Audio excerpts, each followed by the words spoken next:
皆さんこんにちは、チースタジオです。よろしくお願いします。さて、今回は私がどうして取って出しの写真ではなくて色味を調整した写真を SNS に投稿しているのかというテーマでお話をしてみようかなと思います。写真を撮っていると取って出しが一番自然だよねとか、現像しすぎると写真っぽくないよねとか、色を変えるのって少し嘘っぽくないっていうようなお話を見かけることがあって、もちろんその感覚もすごくよくわかるんですよね。カメラが見たままを残してくれるっていうこととか、その場にあった光だったりとか色をできるだけ忠実に記録をすることってこれ写真の大きな魅力の一つだと思いますし、取って出しだからこそ残せる空気感みたいなものもあるとは思っています。ただ私の場合は写真を SNS に投稿するときは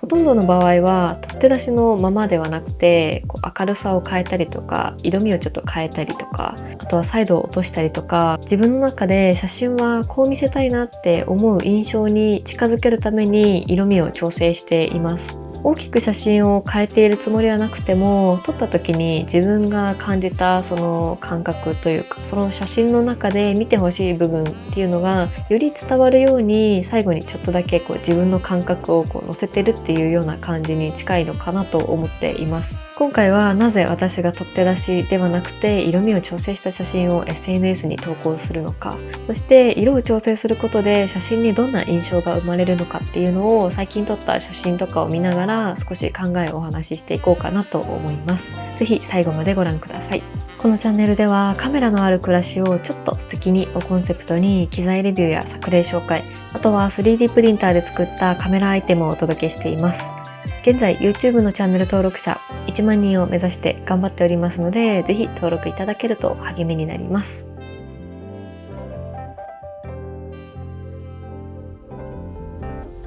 まずはじめに取って出しで素敵な写真が出てくるカメラっていうのもすごく魅力的だと私は思っていますし、例えば富士フィルムのフィルムシミュレーションとか、ライカの JPEG の雰囲気だったりとか、あとはニコン ZF の色だったりとか、カメラごとの色作りっていうのはやっぱりあると思うんですよね。私自身もカメラから出てくる色にこの感じいいなって思うことはたくさんありますし、取って出しのままだからこそその場の状況がすごく素直に残っているように感じる写真もあるとは思います。ただそれでも私が自分の色を調整したくなるのは、写真をただ目の前にあったものの記録として残すだけではなくて、その時自分が何を見て何に惹かれてどう感じたのかっていうところまで含めて残したいなって思っているからなのかなと思います。例えばですけど、同じ夕方の光を見たとしても、ある人は綺麗なオレンジ色だなって感じるかもしれないですし、別の人は少しちょっと寂しい時間帯だなと感じるかもしれません。あとは同じ雨の日の街を見ても暗くてどんよりしているっていう風に感じる人もいれば、しっとりとしていて落ち着くっていう風に感じる方もいると思います。たとえ写真に写っているものは同じだったとしても、その場にいた人が何に心を動かされたのかとか、その写真にどんな気持ちを載せたいのかっていうのは人によって全然違うと思います。なので私は取って出しの色をそのまま使うっていうよりかは、色を調整することで自分がその時感じた印象に近づけた写真の方が自分の写真としてはしっくりくることが多いなと思っています。もちろん商品撮影とか記録写真とかだったら正確な色っていうのはとっても大事なことだと思います。商品の色が実物と違って見えたら困ると思いますし、資料として残すっていう写真だったらできるだけ実物に近い色で残した方がいい場面もたくさんあると思います。でも日々の写真とか旅の写真とか自分の SNS に投稿するような写真は必ずしも正確な色であることだけが大事ではないと思ってます。写真に写っている被写体は同じだったとしても、色を調整するだけで見ている人が受け取る印象っていうのはかなり変わると思いますし、自分が表現したい世界とかその時感じた空気感っていうのを再現できるっていうところもカメラとか写真の楽しみ方の一つだなと最近改めて感じました。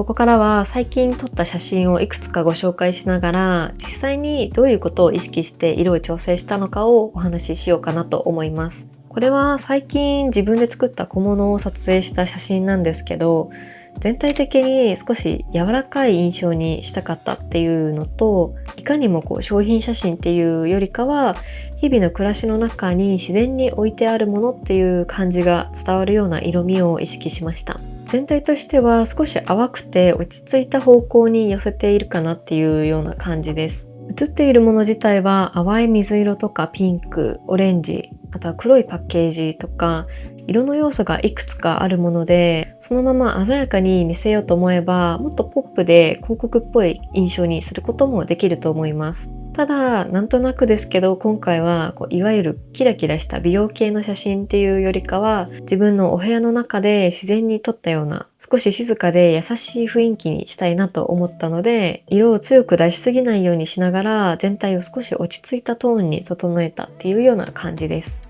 特に気に入っているのがこのテーブルのグリーンっぽい色と星のこの淡いブルーの組み合わせです。この星型のブルーは色編集前だと少し黄色っぽく見えていたので、今回は全体の色を調整するっていうだけではなくて、この星の部分だけをマスキングして、そこだけ別で少し色味を整えています。全体を少し温かいような感じの雰囲気にしてしまうと、写真としては優しい雰囲気になると思うんですけど、そのままだとこの淡い水色のところまでちょっと濁って見えてしまうような感じがしたので、こういう時は主役にしたい色だけを別で調整することもあります。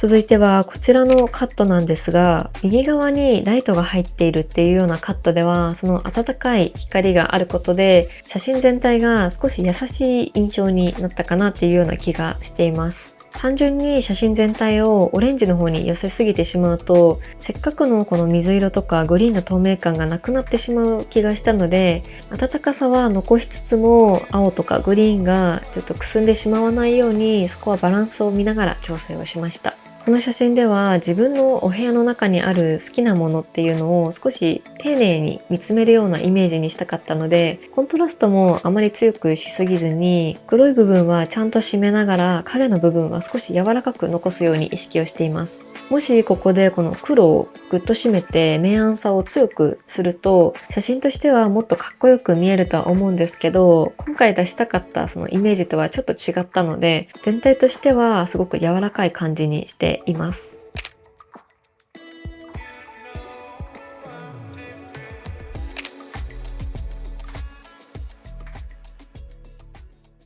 そしてこれは最後の写真なんですが、これは手に持って撮っているカットで、ちょっと後から見返すとリップの後ろの背景が少しごちゃごちゃしている気がするので、写真としてはもう少し工夫がいろいろできたかなと思っています。もう少し背景をぼかすとか、そもそも背景がもう少しスッキリする場所を選んで撮った方が主役がより見えやすくなったのかなと後からちょっと確認して思いましたね。ただ色の調整としては先ほどの写真と同じように全体を少しクリームっぽく優しい色に寄せていて、この柔らかい雰囲気自体はすごく気に入っています。こんな感じで取って出しの写真ももちろんいいとは思うんですけど、自分の中でこの写真はもう少し静かな感じの方がいいなとか、この色の組み合わせをもう少しいい感じに見せたいなって思った時に、色を調整することで自分が伝えたい印象に近づけることができるので、やっぱり色編集って楽しいなと思います。それと自分で編集してると、インスタグラムとかでは他の人の写真を見た時にも、この方はこういう色の組み合わせが好きなんだなとか、この雰囲気を出すために少しサイドを抑えてるのかなとか、なんかそういう見方ができるようになってきたので、他の方の投稿を見てるだけでもすごく面白いですし、勉強になるなと思います。ちなみに私なりの細かい色編集の手順については、過去に投稿した水仙の動画の中でお話ししているので、気になる方はぜひそちらもチェックしてみてください。